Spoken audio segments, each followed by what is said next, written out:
Hi, my name is Laura Carter, and this is a presentation on Bring Your Own Device. I'm going to be talking a little bit about what Bring Your Own Device means and how you can use it in your classroom. This video is a short video on Bringing Your Own Device initiative. It shows some statistics about why we should let our students bring their own device to school.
I thought this video was very interesting because I thought it would be very helpful for presenting a bring your own device to school at your own school so that you would be able to show some statistics about why it would be a good thing to have at your school. What is bring your own device to school? This is a term that schools are using to say that students can bring technology devices to school to use in the classroom.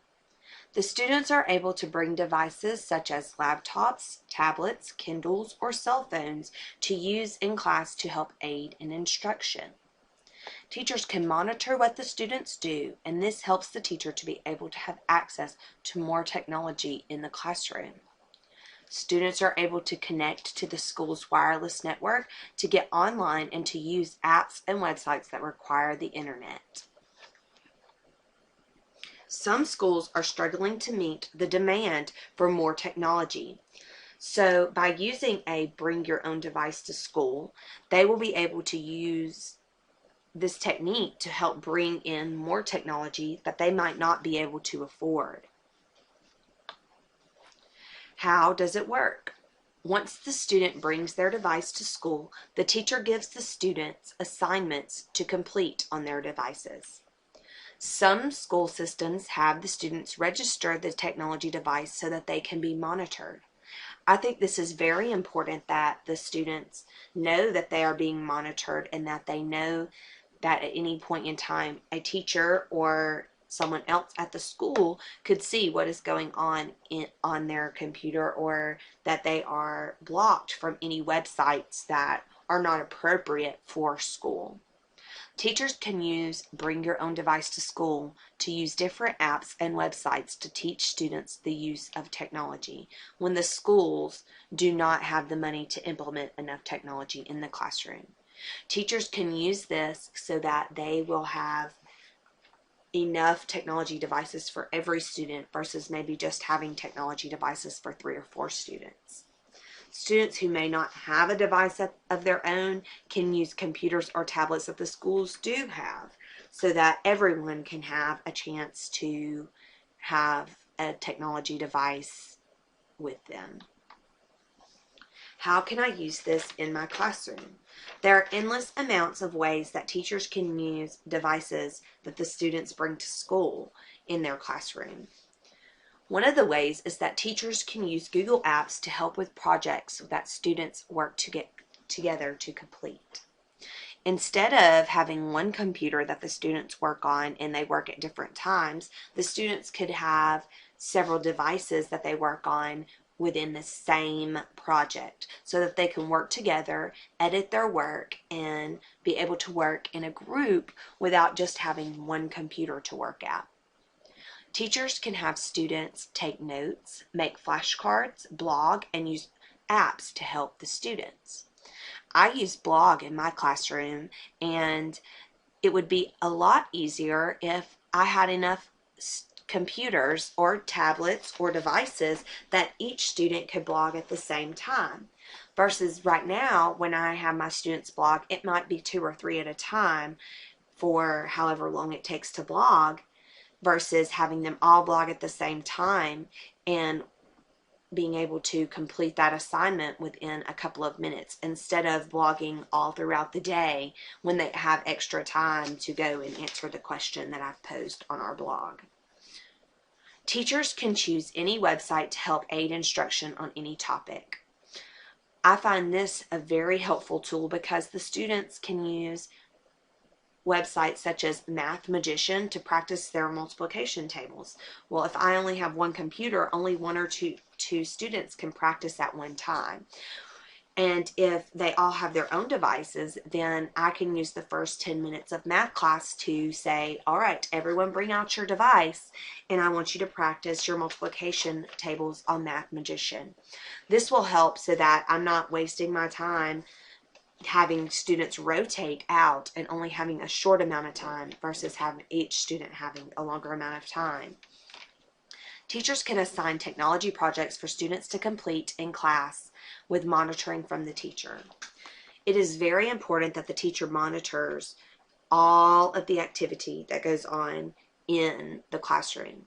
But most importantly, when there is technology being used, that is not being misused in the classroom. Negatives to bringing your own device. Anyone could come up with negatives for any use of technology. However, I believe if schools use more technology, it will help the students to be able to learn and understand the new concepts in an engaging way. Some students do not have their own device to bring, so they would not have access to a technology device unless the school had enough devices for students who do not have a device. Now, I know this is a negative, but however, as long as there are some students that bring in devices, that would multiply the amount of devices you have in your classroom. And so even if every student didn't have a device, just having a few students bring in devices would be more than what you already had in your classroom anyway. Schools would need to abide by an acceptable use policy when giving students access to the school's network. The students always need to be able to have rules that go along with using the internet and using devices in the classroom. So having an acceptable use policy for the students would be a great way to make sure that they knew what the rules were. The students would need a clear understanding of the acceptable use policy. Students always need a clear understanding of rules and guidelines that they need to abide by. And they would also need to know what punishments or consequences they would have if they did not abide by them. Schools would need to make sure that they are not responsible for lost, stolen, or broken devices during the school day. They would probably need a parent's signature or some kind of form that the parents could fill out so that the parents would know that the school was not responsible for anything that happened to the device and that they would be bringing the device at their own risk. The reason that they need to do this is because if schools were held liable for these devices, it could cost a lot of money for any lost or stolen or broken devices. This is a video of a school system that already implements bring your own device to school. I thought this was a good video because it shows different ways that teachers use it in different classrooms. BYOD is catching on throughout Fairfax County Public Schools. It means bring your own device, and for students, that translates to more learning opportunities. I've used it to take notes in class. I put it on here. These are all the notes that I've taken. I did my flashcards for Spanish, I do my math homework, and I watch PowerPoint for class. Well, I'm a very good typer, and my handwriting is actually not very good. So that's why I prefer to type my assignments rather than write them out, because it's quicker and neater. For teachers who venture into the world of modern technology, tablets, smartphones, and e-readers are taking class lessons in new directions, engaging students and focusing them on their assignments. The project we're working on right now, they have been writing group skits to showcase conflict, and bringing in their own computers and bringing in other devices that they can pull the script up on at the same time allows them all to be working together. One day we were doing vocabulary, and a student asked, can I use my smartphone to make flashcards? Because there's an app for that. And I said, oh, okay, it sounds interesting. And I let him do it, and now it's started to pick up throughout the room. Students are also using their personal devices to complete homework assignments posted on the FCPS 24/7 Blackboard site. Technology is such a part of this generation that it's kind of breaking down the barriers from what school is versus what home is. So they're able to now use it at home and in the classroom the same way. So they're not having to learn two ways of learning. So they're able to translate that and be more engaged with it because it's more their speed, it's more their language. Supported by school-based technology specialists and technology support specialists, students register their devices with FCPS at their school and are permitted to use only the FCPS-approved Wi-Fi access point. That way, FCPS can filter content for each student connecting to the internet while on school grounds. And for students without personal devices, they're supported too. No student at Rachel Carson will go without technology. Here we are providing all the technology that they need. We'll provide the laptop computers, access to the internet, everything that they need here.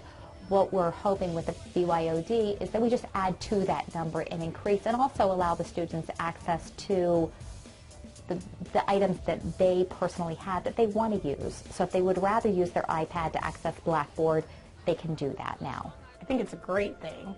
I do think that it's going to require teachers to kind of think outside the box as well. But the students love it, they're engaged with it. What I try to encourage people is just to be open to change, open to new ideas, and not be afraid to learn from our students. I think our students have a lot that they can teach us. And, you know, having a student show us an app or a cool new way to learn something makes them feel good and, you know, gives a lot back to the classroom and that teacher that they can then share with someone else. BYOD, helping FCPS stay on the forefront of 21st century learning. For School Scene, I'm Jim Lepp.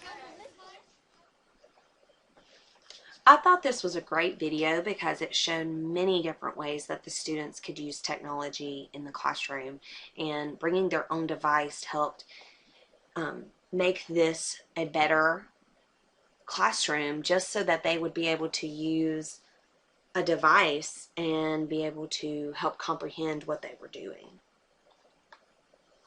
Why is it important in teaching and learning? Students are able to use and learn technology in the classroom in a safe environment. It is most important that the students learn how to use the internet and use devices in a safe environment, so that there isn't a way that they could misuse it or bring up something inappropriate. And I believe that it's very important that teachers show these students how to use these technology devices and how to use the internet safely. Teachers can teach technology without worrying about having enough technology for everyone. If students bring their own devices, then the teacher will be able to use these devices for the good of the classroom versus having to worry about having enough technology for everyone. And when you don't have enough technology for everyone, it is very frustrating when you want to show them something neat about a new piece of technology that you have found. Learning with technology can take a front seat to just learning. Teachers can meet the new Common Core requirements using as much technology as possible. The most important thing for the students is to learn how to use the technology so that they can be prepared for the real world and how to use technology in it. I think this is very important, and I think that bringing their own device will only help implement the use of technology in a classroom. This is my Works Cited page, and it shows the websites that I use to help aid in my presentation. And I hope you enjoyed my presentation and that you will be able to take this back with you so that you will be able to maybe possibly bring your own device to school, to your own school.